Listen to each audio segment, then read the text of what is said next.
বিসমিল্লাহির রহমানির রহিম। ঈদ মোবারক। আজকের অনলাইন ক্লাসে ষষ্ঠ শ্রেণীর শিক্ষার্থীদের স্বাগতম। কেমন আছো তোমরা? গত ক্লাসে আমরা 4.1 অনুশীলনীর 1 এবং 2 নং গাণিতিক সমস্যার সমাধান করেছিলাম। আজ আমরা অনুশীলনের বাকি গাণিতিক সমস্যাগুলোর সমাধান করব। তাহলে শুরু করি। 3 নং প্রশ্নটি খেয়াল করো।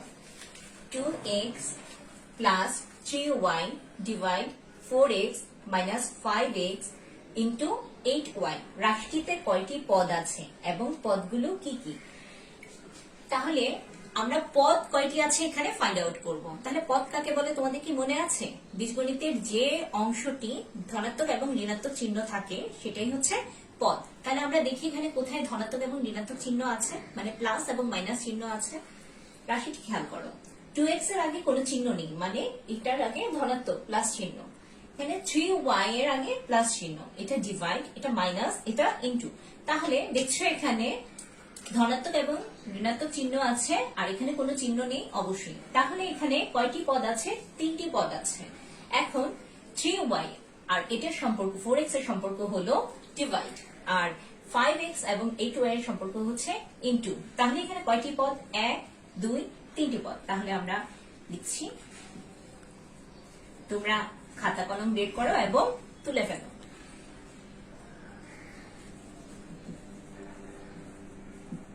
রাশিটিতে 3টি পদ আছে, যথা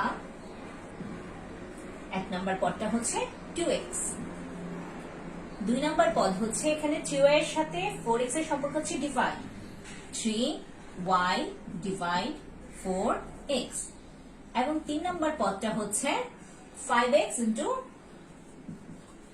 8y। এটাই অ্যান্সার। এবার 4 নং প্রশ্নটি খেয়াল করো। রাশির পদ সংখ্যা নির্ণয় করো। পেজ নং হচ্ছে 83 পেজ। রাশির পদ সংখ্যা নির্ণয় করো। তাহলে শুরু করি।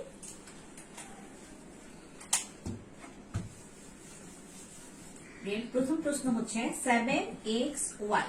খেয়াল করো, এখানে পদ সংখ্যা নির্ণয় করতে বলেছে। এখানে একটি মাত্রই পদ আছে, তাহলে এখানে একটি পদ আছে। আবার 2 নম্বরটা দেখো, এখানে তাহলে উত্তর হচ্ছে, সমাধান হচ্ছে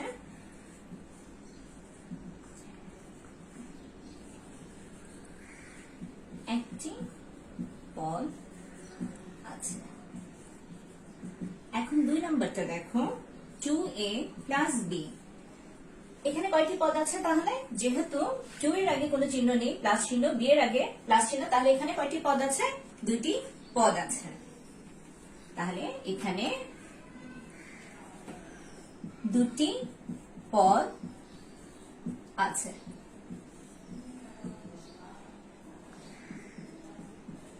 তারপরে 3 number, x minus 3y plus 5z।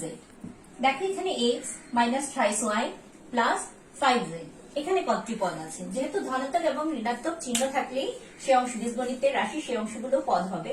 তাহলে এখানে ধনাত্মক এবং ঋণাত্মক চিহ্ন কয়টি? 3টি। তাহলে এখানে কতটি পদ আছে? 3টি পদ আছে। এখানে 3টি পদ আছে। যেহেতু একটি বীজগণিত, আমরা ইংরেজিতে লিখবো, আমি ভুলে বাংলায় লিখে ফেলেছি। এখানে একটি পদ আছে, এখানে 2টি পদ আছে।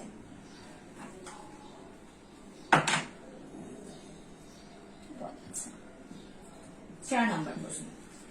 4 নম্বরটা হচ্ছে 5a plus 7b into x minus 3c divide y। খেয়াল করো এখানে কতটি পদ আছে? ধনাত্মক এবং ঋণাত্মক চিহ্ন আমরা কোনো খুঁজবো। এটা কোনো চিহ্ন নেই, প্লাস, এখানে প্লাস, এখানে মাইনাস। তাহলে এখানে কয়টি পদ আছে? 3টি পদ আছে। এখানে 3টি পদ আছে। 5 নম্বর প্রশ্নটি হচ্ছে x plus 5x into b minus 3y divide c। এখানে কয়টি পদ আছে? এখানে কোনো চিহ্ন নেই, প্লাস, এখানে প্লাস চিহ্ন, এখানে মাইনাস চিহ্ন। এখানেও কয়টি পদ আছে? এখানেও 3টি পদ আছে। এখানে 3টি পদ আছে। আশা করি তোমরা এখন পদ কাকে বলে এবং পদ ফাইন্ড আউট করতে পারবে। যদি তোমাদেরকে কোনো বীজগণিতীয় রাশি দেয় তাহলে সেখান থেকে তোমরা পদ ফাইন্ড আউট করতে পারবে। 5 নং প্রশ্নটি খেয়াল করো। 5 ক, প্রত্যেক পদের সহগ নির্ণয় করো। তাহলে আমরা আগে পদ খেয়াল করব, তারপরে পদের সহগ। 5 ক এর প্রথম প্রশ্ন 6b। 6b এখানে একটি মাত্র পদ আছে এবং এই পদের সহগ কোনটা? এটা হচ্ছে সহগ। b এর সহগ হলো তাহলে কত? 6। আবার xy, xy এর আগে কোনো কিছু আছে? কিছু নেই। কিছু না থাকা মানে ওখানে কি আছে? 1 আছে। তাহলে এখানে xy এর সহগ কত হবে? xy এর সহগ হবে 1। আবার এখানে দেখো 7ab, 3 নম্বর প্রশ্ন 7ab। এখানে ab এর সহগ কত হবে? ab এর সাথে কি আছে? 7 আছে। তাহলে ab এর সহগ হবে 7। আবার এখানে খেয়াল করো 4 নম্বর প্রশ্ন 2x প্লাস 5ab। এখন এখানে পদ কয়টা? এখানে দুটি পদ আছে। এখানে বলেছে প্রত্যেক পদের সহগ নির্ণয় করো। তাহলে 2x প্রথমে, তারপরে 5ab।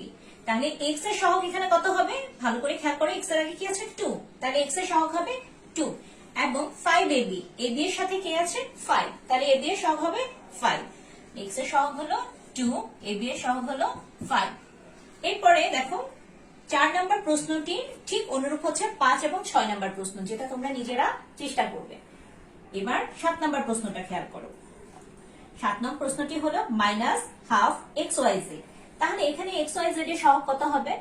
xyz এর সাথে আছে হাফ আছে, আবার মাইনাসও আছে। এখানে কোথাও আমি চিহ্ন দিইনি, কারণ 6 এর আগে কোনো চিহ্ন নাই মানে প্লাস চিহ্ন আছে। প্লাস চিহ্ন দিলেও হয়, না দিলেও হয়। কিন্তু এখানে হাফ এর আগে কি আছে? মাইনাস চিহ্ন আছে। তাহলে আমাদেরকে এখানে -12 দিতে হবে। তাহলে এখানে xyz এর সহগ কত হচ্ছে? -12। আশা করি তোমরা প্রত্যেক পদের সহগ নির্ণয় করা বুঝতে পেরেছো। 5 এর খ নম্বর প্রশ্নটি খেয়াল করো। x এর আক্ষরিক সহগ, শুধুমাত্র x এর আক্ষরিক সহগ চেয়েছে। তাহলে প্রথম প্রশ্নটি খেয়াল করো, কি আছে? ax, a এবং x, এখানে a আছে, x আছে, আর x এর আক্ষরিক সহগ চেয়েছে। তাহলে x এর আক্ষরিক সহগ তোমরা দেখতেই পাচ্ছ এখানে কোন অক্ষর আছে? a। তাহলে x এর আক্ষরিক সহগ হবে a। আবার পরের প্রশ্নটি খেয়াল করো, এখানে ax প্লাস 3 আছে। তোমার x এর আক্ষরিক সহগ চেয়েছে, এখানে 3 এর কোনো কাজ নেই। তাহলে এখানে x এর সাথে কে আছে? a আছে। তাহলে x এর আক্ষরিক সহগ এখানেও কি হবে? a। এরপর প্রশ্নটি খেয়াল করো, ax প্লাস bz। প্রশ্ন আমাদের শুধুমাত্র x এর আক্ষরিক সহগ চেয়েছে, তাহলে আমার bz এর কোনো কাজ নেই। তাহলে x এর আক্ষরিক সহগ তোমরা এখানে দেখতে পাচ্ছ, এখানেও কত আছে? a। x এর আক্ষরিক সহগ হলো a। এখন এখানে যদি আমাকে z এর আক্ষরিক সহগ চাইতো তাহলে অ্যান্সার কত হতো? z এর আক্ষরিক সহগ b হতো। আবার পরের প্রশ্নটি দেখো, pxy। এখানে x এর আক্ষরিক সহগ চেয়েছে। হ্যাঁ, এখানে p আছে, আবার y ও আছে, আগেও আছে, পরেও আছে। এখন x এর আক্ষরিক সহগ এখানে কত হবে? py হবে। x এর আক্ষরিক সহগ py।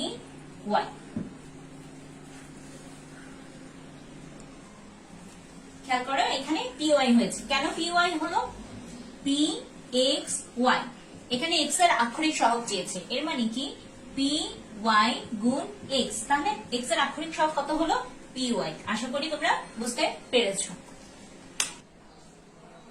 6 নং প্রশ্ন, একটি কলমের দাম x টাকা ও একটি বইয়ের দাম y টাকা হলে নিচের রাশিগুলো দ্বারা কি বোঝানো হয়েছে তা লেখো। তাহলে এখানে x হচ্ছে তোমার কলমের দাম আর y বইয়ের দাম। প্রথম প্রশ্নটি 3y, thrice y। Thrice y, y মানে কি? একটি বইয়ের দাম। তাহলে এখানে থ্রাইস y মানে কয়টি বই হবে? 3টি বইয়ের দাম। একটি বইয়ের দাম যদি y টাকা হয় তাহলে 3টি বইয়ের দাম কত হবে? Thrice y। তাহলে থ্রাইস y মানে হলো 3টি বইয়ের দাম। এখন 7x, 2 নম্বর প্রশ্নটি দেখো, 7x এর মানে x কি? x ছিল তোমার একটি কলমের দাম। তাহলে একটি কলমের দাম যদি x টাকা হয় তাহলে 60টি কলমের দাম হবে কত? 7x। তাহলে 7x বলতে কি বোঝাচ্ছে? 60টি কলমের দাম।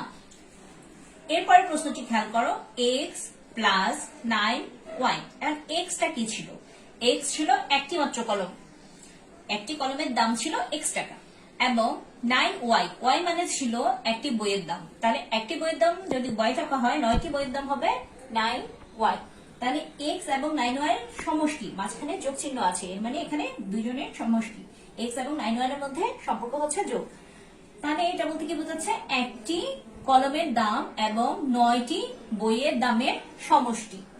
ঠিক একইভাবে 5x plus 8y, 5x, x বলতে কি বোঝাচ্ছিল, একটি কলমের দাম। তাহলে একটি কলমের দাম যদি x টাকা হয়, এখানে 5 আছে মানে 5, 5টি কলমের দাম কত হবে, 5x হবে। তাহলে 5x বলতে বোঝাচ্ছে 5টি কলমের দাম। আবার 8y, y ছিল একটি বইয়ের দাম, তাহলে 8y বলতে কি বোঝাচ্ছে, 8টি বইয়ের দাম।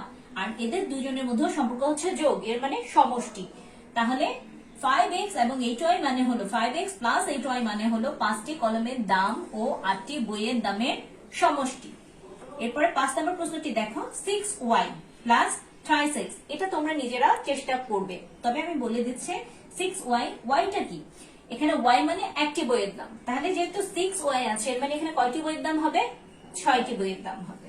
আর এখানে 36, x মানে কি ছিল, x ছিল একটি কলমের দাম, তাহলে 36 মানে কি হবে, 3টি কলমের দাম।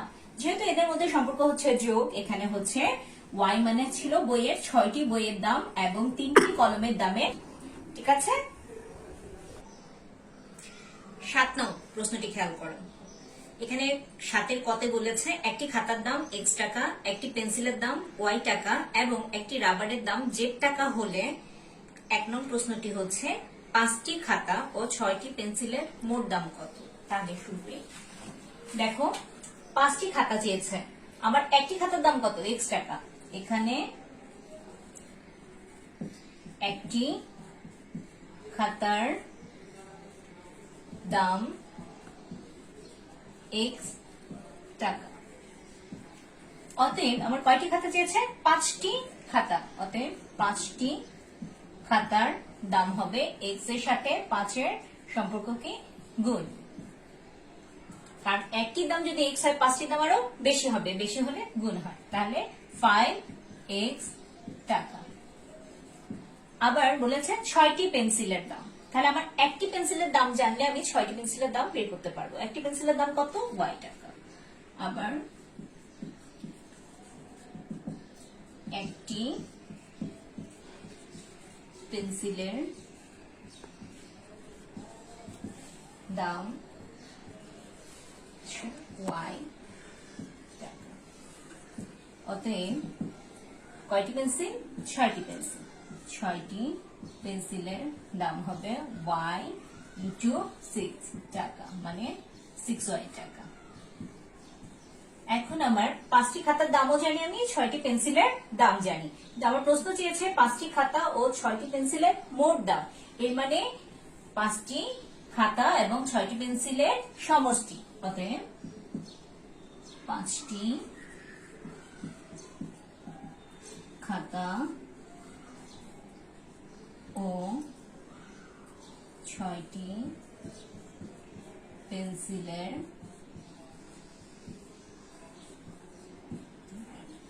মোট দাম, 5টি খাতার দাম ছিল 5x আর 6টি পেন্সিলের দাম ছিল 6y। মোট দাম যেহেতু সম্পর্ক হচ্ছে যোগ, প্লাস চিহ্ন।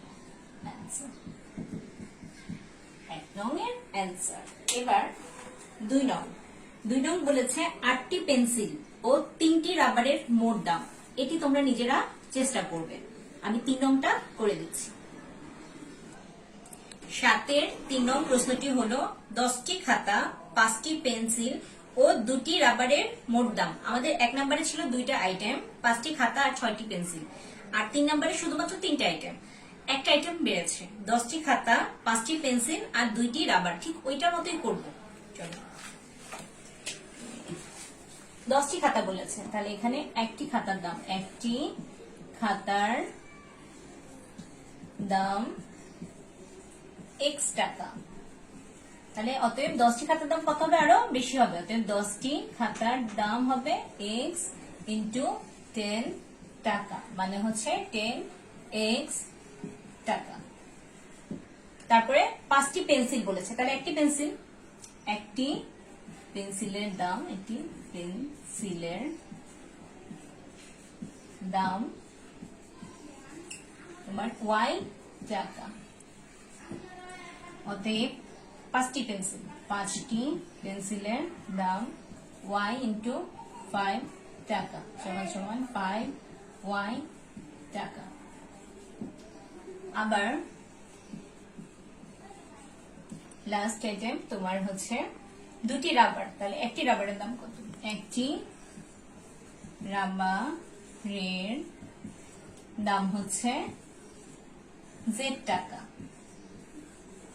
একটি রাবারের দাম z টাকা, অতএব কয়টি রাবার হচ্ছে? দুটি, অতএব দুটি রাবারের দাম হবে z ইন্টু 2 টাকা সমান সমান 2z টাকা। তাহলে মোট দাম বের করতে বলেছে, অতএব মোট দাম হচ্ছে তোমার 10x plus 5y plus 2z। কার মোট দাম? এখানে 10টি খাতা, 5টি পেন্সিল ও 2টি রাবারের মোট দাম। আমি পুরোটুকু লিখিনি, জাস্ট মোট দামটা লিখলাম। মোট দাম হচ্ছে 10x plus 5y plus 2z। এটাই উত্তর।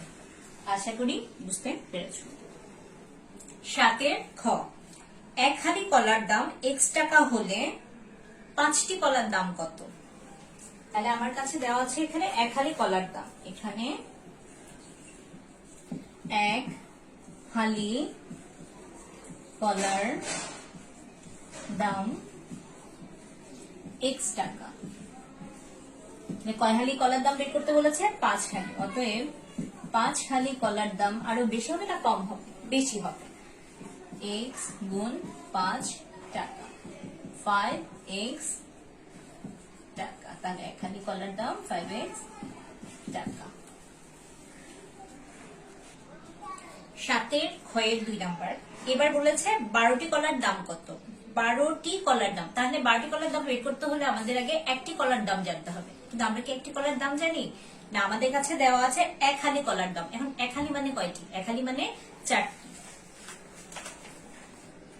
আমরা জানি